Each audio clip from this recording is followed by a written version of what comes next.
पहाड़ पे रख दोगे क्या? सभी पत्रकार बंधुओं को नमस्कार। मोदी जी की प्रताड़ना, उनकी कार्रवाई, उनका उत्पीड़न इस कदर बढ़ गया है कि जिस व्यक्ति ने दिल्ली के 18 लाख बच्चों को अच्छी शिक्षा देने के लिए दिन रात मेहनत किया, जिस व्यक्ति के शिक्षा मॉडल को पूरी दुनिया सराह रही है, अमेरिका के राष्ट्रपति की पत्नी हिंदुस्तान आती है तो कहती है हमें मनीष सिसोदिया और अरविंद केजरीवाल जी के द्वारा बनाए गए स्कूलों को देखना है।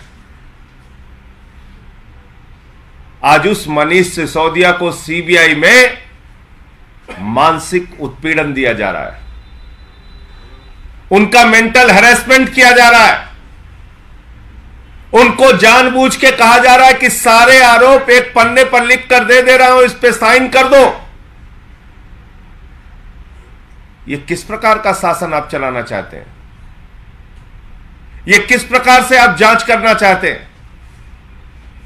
यह क्या तरीका है आपका कि जबरन आप किसी से अपराध कुबलवाने के लिए, अपराध कबूल कराने के लिए उसका मानसिक उत्पीड़न करेंगे?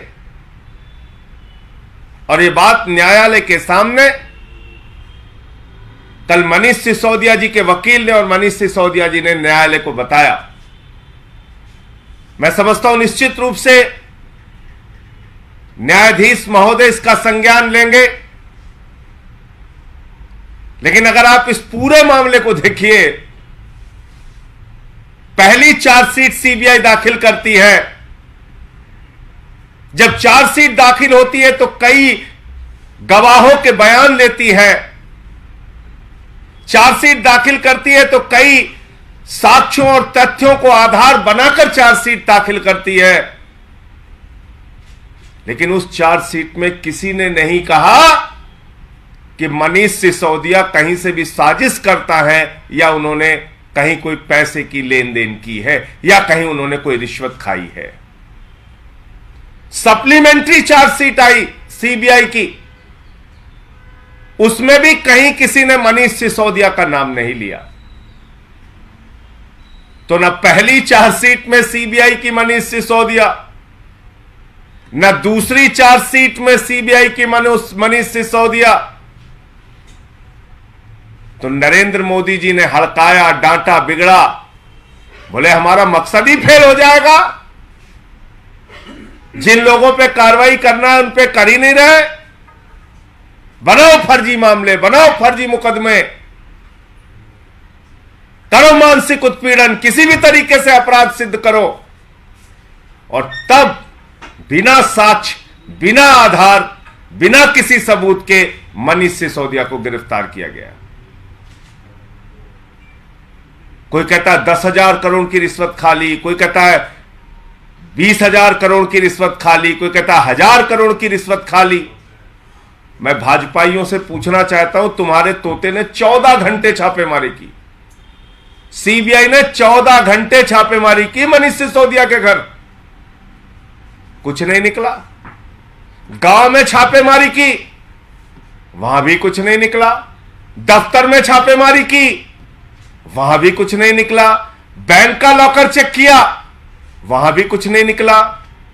अरे बेईमानो, तुम्हारे लोगों पर बीजेपी के एमएलए के बेटे के यहां 6 करोड़ रुपए तो कैश रिश्वत बरामद हुई, कैमरे पे बरामद हुई। क्या कार्रवाई की उसके खिलाफ? कहां है तुम्हारी सीबीआई, ईडी? कहां है तुम्हारा इनकम टैक्स डिपार्टमेंट? जो भ्रष्टाचारी तुमसे जुड़े हुए हैं, वो चाहे मुकुल राय हो, शुभेंदु अधिकारी हो, हेमंत विश्व शर्मा हो, अजीत पवार पर कहते थे सिंचाई घोटाला है, येदियुरप्पा पर माइनिंग घोटाला, व्यापम घोटाला, शिवराज सिंह पर, नारायण राणे पर सीबीआई की जांच चल रही थी। जो बीजेपी में शामिल हो गया वो राजा हरिश्चंद्र हो गया। उसके खिलाफ कोई कार्रवाई नहीं होती। तो पूरा देश इस बात को देख रहा है कि किस प्रकार से बिना सबूत, बिना साक्ष्य के एक लोकप्रिय नेता, एक लोकप्रिय शिक्षा मंत्री जिन्होंने दिल्ली के बच्चों का भविष्य बनाने के लिए काम किया, उनको जबरन नरेंद्र मोदी जी अपराधी बनाने का प्रयास कर रहे हैं। और समय आने पर इस देश की जनता और दिल्ली की जनता इस बात का जवाब देगी। आपके कोई प्रश्न? आरोप क्या लगा रहे हैं? किसकी शह पे मानसिक उत्पीड़न कराया जा रहा है? क्या आपका आरोप? भारत की सरकार और नरेंद्र मोदी जी देश के प्रधानमंत्री हैं, और किसकी शह पे हो रहा है? आप मुझे बताइए, जिस व्यक्ति के खिलाफ किसी भी प्रकार का कोई साक्ष्य नहीं, सबूत नहीं, पहली चार्जशीट में नाम नहीं, दूसरी चार्जशीट में नाम नहीं, जिसके घर पे छापेमारी हो गई, गांव में छापेमारी हो गई, बैंक में छापेमारी हो गई, दफ्तर में छापेमारी हो गई, कुछ नहीं मिला, तो अब आप उसका मानसिक उत्पीड़न करके कह रहे हैं कि अपराधी बन जाओ, अपराधी बन जाओ। यह किसके कहने पे किया जा रहा है? यह भारत के प्रधानमंत्री नरेंद्र मोदी के कहने पर किया जा रहा है, क्योंकि सीबीआई उनकी एजेंसी है, उनके अधीन आती है। यह मेरा सीधा आरोप है। सर एक सवाल, सर आम आदमी पार्टी और कांग्रेस एक ग्राउंड्स पे कॉमन है कि आप लोग दोनों मिसयूज ऑफ एजेंसी कहते हैं कि गवर्नमेंट एजेंसी मिसयूज कर रही है, पर आज जो चिट्ठी लिखी गई उसमें कांग्रेस उसका पार्ट नहीं है, तो क्या इलेक्टोरल इंटरेस्ट? ये कांग्रेस वालों से पूछिए, उसका जवाब मैं कैसे दे सकता हूं? जो चिट्ठी है उसके बारे में जरूर बता देता हूं। पिछले 8 वर्षों में ईडी ने 3000 छापेमारी की, लगभग 95% छापेमारी विपक्ष के नेताओं पे किए गए,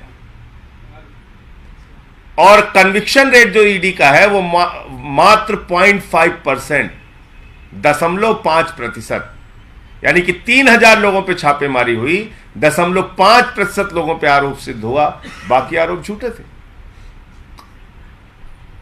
तो सीबीआई का, ईडी का मिसयूज हो रहा है, ये तो खुली आंखों से आप देख सकते हैं। एक व्यक्ति पे सीबीआई की जांच चल रही होती है, जैसे ही वो बीजेपी में शामिल हो जाता है, वॉशिंग पाउडर निरमा से उसको धुल के बाहर कर दिया जाता है, वो राजा हरिश्चंद्र हो जाता है। आप उठा के देख लीजिए ना, सारे रिकॉर्ड उठा के देख लीजिए, मैंने इतने नाम तो लिए यहां आपके सामने। जो जो बीजेपी में गया, सारी जांच बंद हो गई।